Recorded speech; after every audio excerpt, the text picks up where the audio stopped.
Hi guys, today I'll show you my favorite books of 2019. It's kinda late, but let's do it anyway. By the way, I'm definitely not a robot. This is the second book in the Dark Artifices trilogy. I'll give you a quick description. Sunny Los Angeles can be a dark place indeed. Emma Carstairs has finally avenged her parents.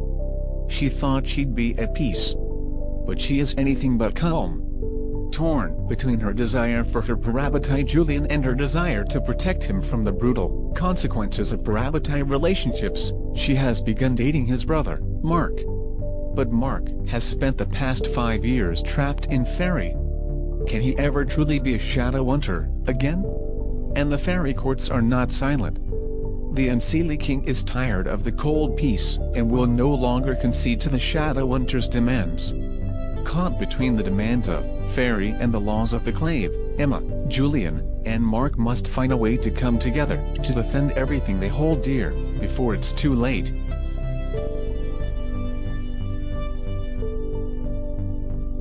This is the second book in the Three Dark Crowns trilogy, where there's 3 sisters fighting to death for the crown. I'll give a quick description of the book. The battle for the crown has begun, but which of the 3 sisters will prevail? With the unforgettable events of the Quickening behind them and the Ascension year underway, all bets are off. Catherine, once the weak and feeble sister, is stronger than ever before. Arsenal, after discovering the truth about her powers, must figure out how to make her secret talent work in her favor without anyone finding out. And Mirabella, once thought to be the strongest sister of all in the certain queen crowned, faces attacks like never before, ones that put those around her in danger she can't seem to prevent. Well, after this book, Arsenal has become my favorite character. Can't wait to read the 3rd book. Our Dark Duet is the second and final book in the Monsters of Verity duology. I love the first book because the idea was so original and also doesn't have a romance story, which is something I appreciate in YA books. But this book, oh god. Well, I'll give you the synopsis. The world is breaking.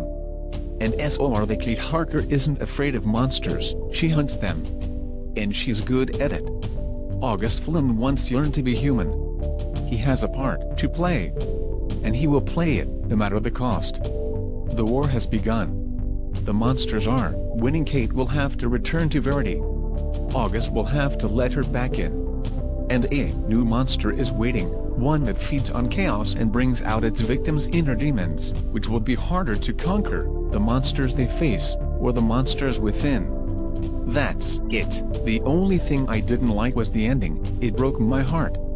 But I understand the decision of the author. It goes well with the vibe of the story, where no one is safe. Now let's talk about A Dark Shade of Magic, the first book in the trilogy. This is the author of our Dark Duet, and as you can see, she likes to tell dark stories, which is my thing. The synopsis goes like this. Kel is one of the last Antari magicians with a rare, coveted ability to travel between parallel Londons. Red, gray, white, and, once upon a time, black. Kel was raised in Arns, Red London, and officially serves the Marish Empire as an ambassador, traveling between the frequent bloody regime changes in White London and the court of George III and the dullest of Londons, the one without any magic left to see. Unofficially, Kel is a smuggler, servicing people willing to pay for even the smallest glimpses of a world they'll never see. It's a defiant hobby with dangerous consequences, which Kel is now seeing firsthand. After an exchange goes awry, Kel escapes to Grey London and runs into Delilah Bard, a cutpurse with lofty aspirations. She first robs him, then saves him from a deadly enemy, and finally forces Kel to spirit her to another world, for a proper adventure. Now perilous magic is afoot, and treachery lurks at every turn. To save all of the worlds, they'll first need to stay alive. I think by now, everybody has read the whole trilogy. I'm a little late to the party, but it's never too late to read a Victoria Schwab book. And now my favorite book of 2019, which is Thunderhead, the second book of the Arc of a Scythe trilogy. In the story, humans had conquered death. Now scythes are the only ones who can end life, and they are commanded to do so, in order to keep the size of the population under control. Citra and Rowan are chosen to apprentice to a scythe, a role that neither wants. These teens must master the art of taking life, knowing that the consequence of failure could mean losing their own. Okay, now I'll give you the synopsis for the second book. Rowan has gone rogue, and has taken it upon himself to put the Sophitum through a trial by fire. Literally. In the years since Winter Conclave, he has gone off-grid, and has been striking out against corrupt scythes, not only in mid-America, but across the entire continent. He is a dark folk hero now, Scythe Lucifer, a vigilante, taking down corrupt scythes in flames. Citra, now a junior scythe under Scythe Curie, sees the corruption and wants to help change it from the inside out, but is thwarted at every turn, and threatened by the New Order scythes.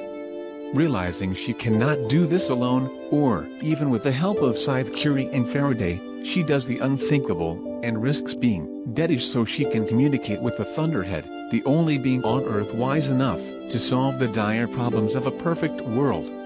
But will it help solve those problems, or simply watch as perfection goes into decline?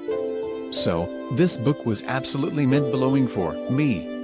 The story is so captivating and well written. You must read the 3 books. I'm sure you won't regret it.